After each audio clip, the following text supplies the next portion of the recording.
Ren wasted no time, moving directly to the Shadow Stalker male's corpse, not to Zhao, his priorities clear even in the aftermath of battle. Good timing, Zhao murmured while falling to his knees, his legendary strength finally failing him. Although he had feigned the trembling in his legs and having not a drop of mana for Adrian, now he truly was depleted. The cost of maintaining his deception near the draining zone had been steep. You used the illusion at the perfect moment, though it was risky coming out of hiding with that thing still alive. Ren barely nodded, too concentrated on his task. His hands moved with precision around the Shadow Stalker male's corpse, carefully avoiding the tentacles that still retained traces of abyssal power and absorption properties. The enemy was already finished, and I had the illusion overlapped with you from the start. I didn't guess when you disappeared. It was easy because mantis mirror plates are perfect for creating illusions, he commented while delicately extracting the core. Especially when there's little light. Zhao observed his student work. The weakest in the class, the one everyone underestimated, had helped instantly after arriving with just a glance. The boy's efficiency was almost unsettling. Though Ren didn't mention it, Zhao realized, since his sound control had allowed him to detect the exact moment the boy arrived. When did you notice? Ren asked without looking up from his work, his fingers moving with care. When I used silent flight and saw my body where it shouldn't be. Zhao released a small laugh that turned into a cough. Though I could have missed that detail in the heat of battle. Luckily, I knew you were trying something when you arrived and paid attention to where you were pointing that mirror. The mushrooms in Ren's hair pulsed softly while he finished extracting the core. It was larger than the bark stalkers, and the abyssal corruption had given it a sickly purple tone that seemed to absorb nearby light.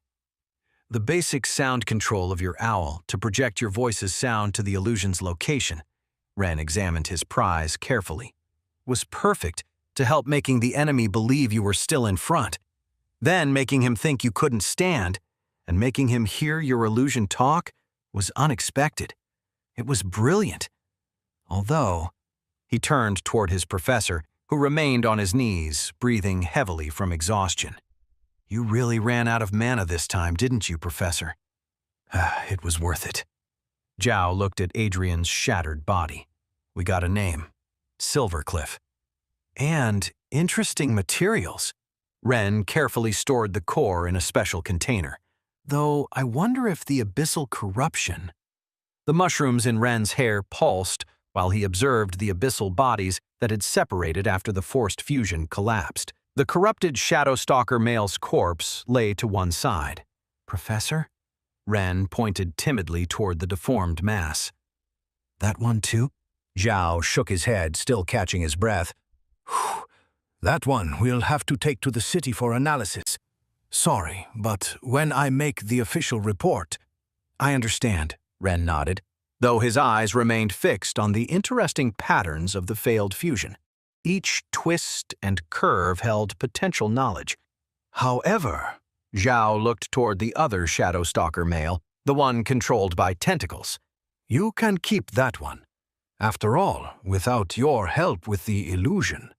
Ren's eyes lit up as he returned his attention to the core he had already extracted. The abyssal corruption had given it unique properties worth studying. Ren turned his focus back to the Shadow Stalker male, using weaver threads to manipulate the tentacles without touching them directly. His movements were precise, almost ritualistic in their care. They should be fine. With the auxiliaries united and the extra support from Luna and Min, he stopped, concentrating on wrapping another particularly long tentacle.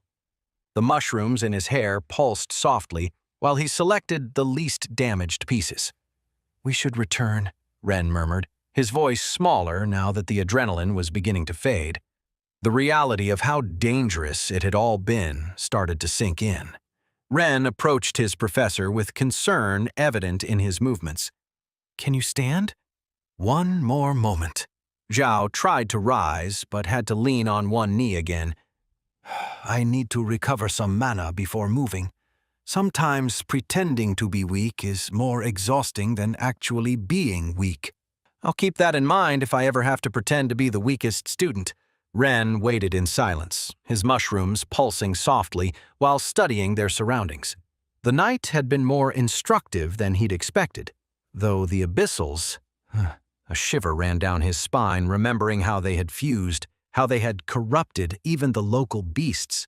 Not being able to access information about something felt strange now, like a blind spot in his understanding. Zhao remained seated, his breathing more stable but still visibly exhausted. His feathers barely gleamed in the darkness. After several minutes of silent work while letting Zhao rest, Ren stored the last specimen. Professor, we should... The Shadow Stalkers? Zhao tried to stand again, his movements careful and measured. The deception will keep them away for about 20 more minutes. Ren adjusted his containers carefully. After that... Zhao managed to stand, though the effort was visible. Time enough. But in your condition... Ren hesitated, looking at the distance they needed to cover.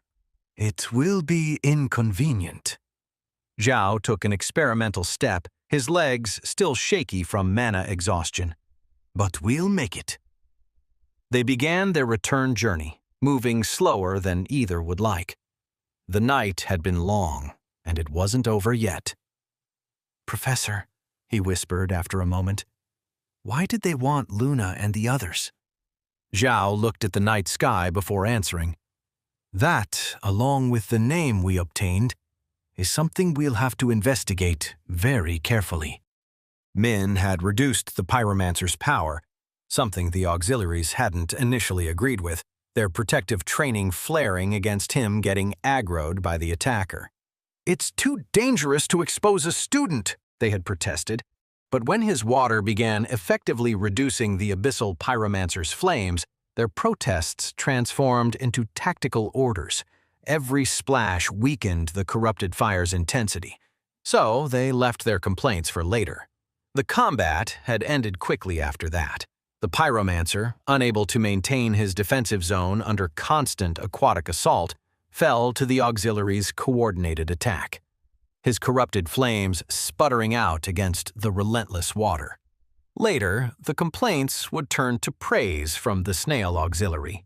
The remaining abyssal, now surrounded by all three auxiliaries and Luna's wolf, decided to flee rather than face such overwhelming odds. Now, in the improvised shelter, the calcium-plated snail auxiliary tried to maintain order. Several students were too excited about having participated, boasting about their contributions with youthful enthusiasm. Wait, that's not the end. You've just had a free taste. Now get the full story on the Pocket FM app, link in description. Check out our next video and playlist, and don't forget to like, share, and subscribe.